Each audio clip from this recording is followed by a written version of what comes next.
particularmente não gosto de falar sobre políticos e política, mas percebo que o meu silêncio em nada colabora para a mudança que tanto desejo como cristão.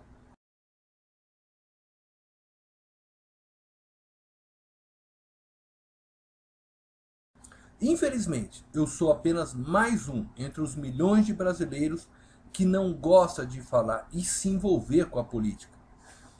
Minha geração, ela foi construída com uma síndrome antipolítico, isto é, fazer política é coisa de político.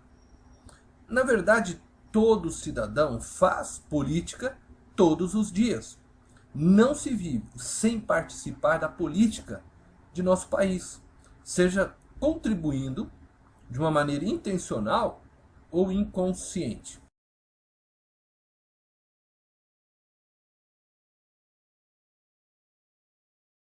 Que nós, cristãos, protestantes, em sua grande maioria, não participamos da luta contra a ditadura que foi imposta em nossa sociedade. Nós somos culturalmente ensinados, através de nossas escolas, a não reagirmos contra as autoridades, contra o governo. A minha tristeza ela se faz quando eu olho para a história e vejo que a maioria, também de nossas igrejas, buscando se manterem vivas em meio à ditadura, passaram a propagar a teologia da submissão passiva. Essa teologia gerou uma geração que ainda hoje acredita que carregar uma bandeira contra o governo é uma ação contra Deus. Afinal, Deus estabeleceu toda a autoridade, conforme descreve essa teologia, baseando-se no livro de Romanos, capítulo 13, verso 1 e 2. Sem dúvida, devemos obedecer ao Estado. O Estado, ele recebeu do povo autoridade para administrar com responsabilidade o patrimônio que lhes foi confiado. Servir com responsabilidade significa empregar o patrimônio que o povo lhes confiou em favor do povo. E a pergunta que eu levanto aqui é: se o Estado não administra com responsabilidade, é legítimo o seu governo?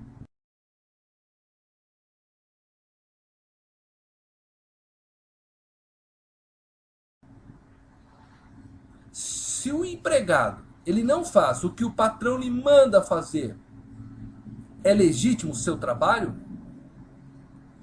E me permita fazer mais uma pergunta.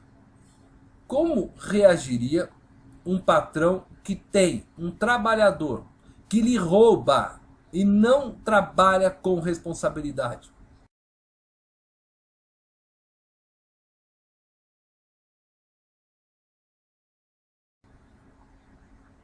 O Estado nada mais é que empregado do povo. Entretanto, olhamos para o Estado como se nós fôssemos os serviçais. Deixa-me voltar para a Bíblia, afinal de contas você deve estar querendo base bíblica para o que eu estou falando.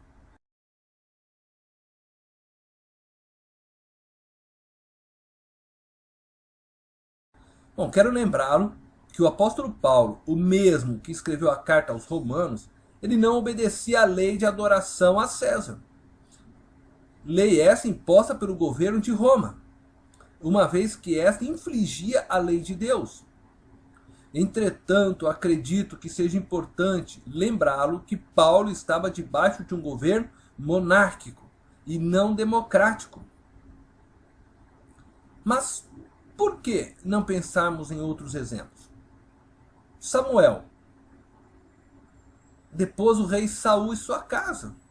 Elias lutou contra Acabe. Eliseu ungiu a Jeú para ser o novo rei em Israel, orientando-o para que matasse o rei Jorão e toda a família de Acabe. Bom, o que quero mostrar com estes exemplos é que o povo de Deus sempre participou ativamente da vida política e socioeconômica de seu país. Enfim, o que quero dizer é que fazer política não é pecado. Como se faz a política é que pode levá-la a torná-la pecaminosa. E longe de mim e de nós pegarmos em armas. Nossa luta não é contra carne e sangue. E nossas armas não são carnais, e sim espirituais.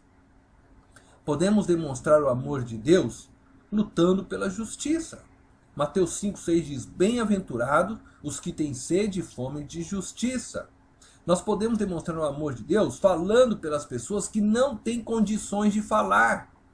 Provérbios 31, verso 8 e 9 diz assim, abre a tua boca a favor do mundo pelo direito de todos que se acham desamparados. Abre a tua boca, julga retamente e faz justiça aos pobres e aos necessitados. Lutar pela justiça, abrir a boca e falar em nome dos pobres, necessitados e marginalizados, implica em sair nas ruas e colocar a cara para bater. E, se necessário, dar a outra face. Não se luta sem sair do lugar de comodismo. Não se faz ouvir a voz se você permanecer calado.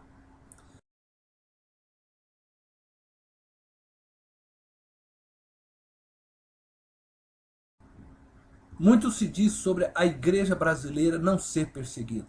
E muitos louvam a Deus e veem honra porque a igreja não é perseguida.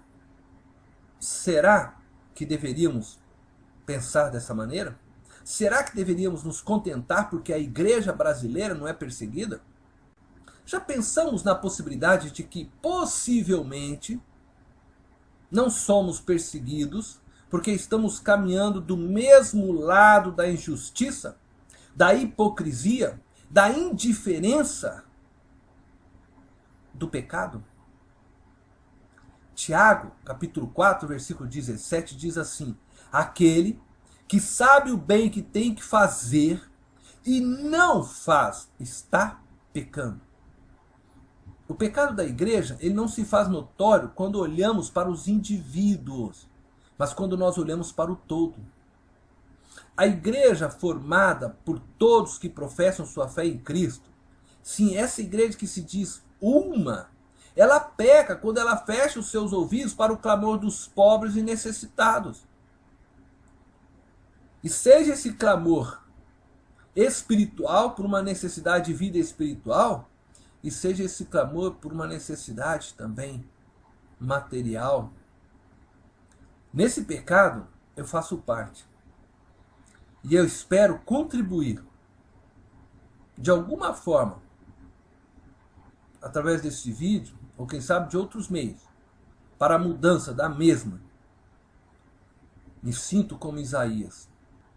Isaías diz, ai de mim, estou perdido, porque sou homem de lábios impuros e habito no meio de um povo de lábios impuros.